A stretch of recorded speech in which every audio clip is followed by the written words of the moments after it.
Time.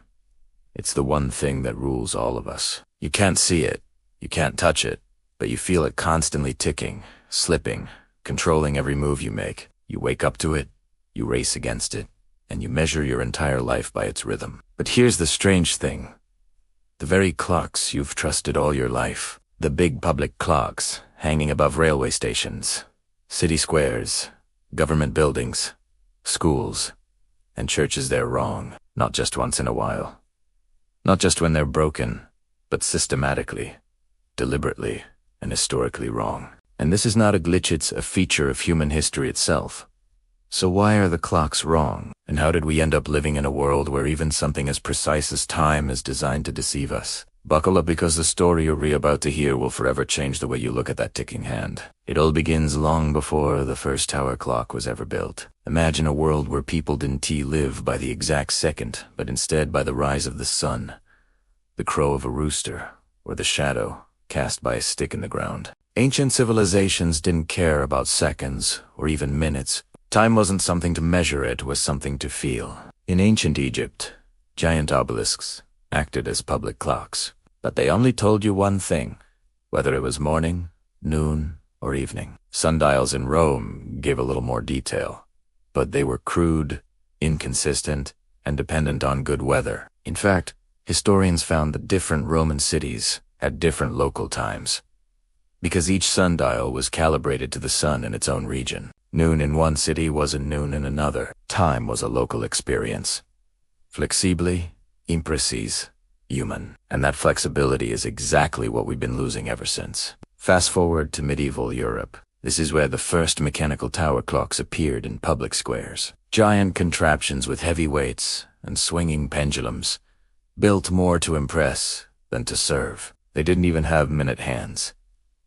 In fact, some of them were off by hours each day, but nobody noticed because nobody cared. Time was still community, lived by church bells announcing prayer times or market openings. If the town clock rang at the wrong moment, well, the town simply adjusted. People didn't question the accuracy of the public clock because time wasn't something individuals could control. It was dictated by authority. And here lies the first hidden truth. Public clocks were never about precision. They were about power, the ability to decide when the town worked, when it prayed it, and when it slept. Being wrong wasn't an error, it was control. But then came the Industrial Revolution, and with it, a ticking problem. Factories demanded discipline. Workers had to arrive at the exact same moment. Trains had to run on reliable schedules, and cities had to synchronize. Suddenly, minutes mattered. But here's the catch: public clocks who are still wildly inconsistent. Some are fast, some are slow, and some were set deliberately wrong by the factory owners themselves. Why? To squeeze out more labor. If the clock in the square said it was 5 minutes to quitting time, but the owner's clock said otherwise, who could argue? In the 19th century, this clock manipulation became so notorious that it earned a name: master and servant time. The boss's clock ruled all, and workers had no way of knowing if they were being cheated. And here's a haunting detail. In some mining towns, public clocks were deliberately set 5 to 10 minutes fast to make sure workers arrived early, all under the illusion of punctuality. Time was weaponized. And it still is. Then came the railways, and they changed everything. Imagine the chaos of running a train system when every city is on its own local time. Before standardized time, a train leaving Bristol could arrive in London earlier than it departed, on paper at least, because each city set its own noon by the sun. Passengers were confused, timetables made no sense, and accidents were inevitable. So, in 1847, Britain's railways did something radical. They adopted Greenwich Mean Time as the official railway time. The public clocks in stations were then forced into a compromise. Many were built with 2 sets of hands, one showing local solar time, the other showing railway time. 2 truths existing side by side on the same dial. This was a turning point in history. For the first time, public clocks were not designed to reflect reality, but to enforce a man-made standard. If your town clock suddenly told you that noon had shifted by 12 minutes, tough luck, you had to adjust your life to the trains. And if you think that sounds manipulative, you're right. Clocks were no longer mirrors of nature. They were instruments of coordination, commerce, and control. And sometimes they had to lie. Now let's step into the 20th century, where public clocks started to become more accurate, thanks to electricity. But here's the shocking part. Many of them were deliberately wired to be wrong. Cities around the world discovered a curious problem. People would gather in front of public clocks, waiting for the minute hand to strike 12, and synchronize their pocket watches.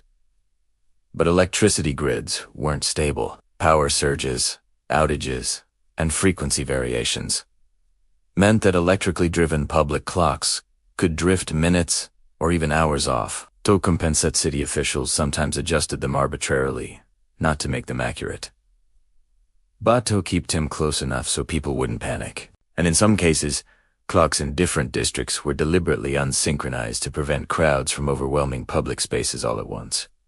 Wrong time wasn't a mistake. It was crowd control. But the most fascinating twist comes with psychology. Have you ever noticed how some public clocks are always a few minutes fast? You'll see it in train stations, bus terminals, and even airports. This is not an accident. Studies in behavioral psychology found that if people believe they are running late, they move faster, arrive earlier, and reduce delays. So many transport authorities deliberately set their public clocks ahead by 2 to 5 minutes. It's called fast time. You think you're on time, but the system is secretly nudging you to hurry. In fact, Terre is a famous example from New York's Grand Central Terminal, where the iconic clock above the information booth is deliberately set 1 minute fast, ensuring that thousands of commuters every day rush just a little harder to catch their trains. Think about that. One of the most famous clocks in the world is designed to deceive you, and the deception goes deeper. When scientists began studying human perception of time, they discovered something unsettling. We are terrible judges of accuracy. If a clock is off by 1 or 2 minutes, most people don't notice. Even worse, if 2 public clocks in the same space disagree, our brains simply choose the one that feels right and ignore the other. In other words, clocks don't have to be right. They just have to look right. And governments, corporations, and institutions have exploited this weakness. For centuries, even in the digital age, when atomic clocks can measure time to billionths of a second, public clocks still refuse to be perfect. Why? Because perfection isn't the point. Synchronization is. Think about the smartphone in your pocket. It's technically accurate, synced to global atomic standards. Yet, if you walk through a city square, you'll see dozens of public clocks that don't match your phone. Some will be ahead, some behind, and none will be exactly right. Why haven't we fixed this? Because if every clock were perfectly synchronized, people would stop buying watches, stop checking their phones, and stop trusting the institutions that profit from selling us time. Wrongness creates dependency. You can't trust the public clock, so you check your phone. You can't trust your phone, so you double-check with another app, and in the process, your attention ear.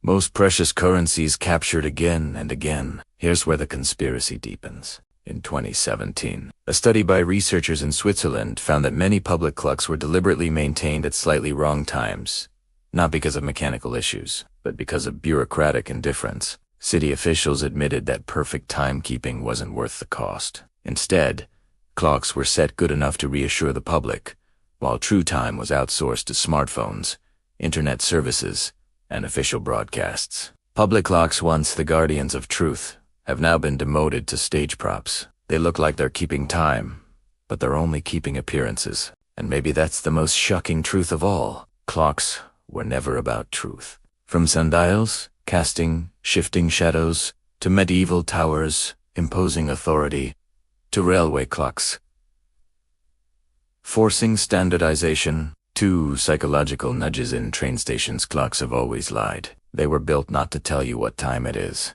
but to tell you what time it should feel like. And once you realize that, you start seeing them everywhere not as neutral machines, but as tools of persuasion. The clock on the town hall, the glowing display at the airport, the dial above the school entrance there, not wrong because they're broken. They're wrong because being wrong is useful. Useful to rulers, useful to corporations, useful to anyone who needs to bend human behavior. So the next time you look up at a public clock and notice it doesn't quite match your phone, don't shrug it off as a glitch. Remember the 2,000-year history of time being manipulated, adjusted, and weaponized. Remember that every tick of that clock carries the weight of power struggles, industrial discipline, railway synchronization, crowd psychology, and modern algorithms designed to capture your attention. And most of all, remember this chilling truth.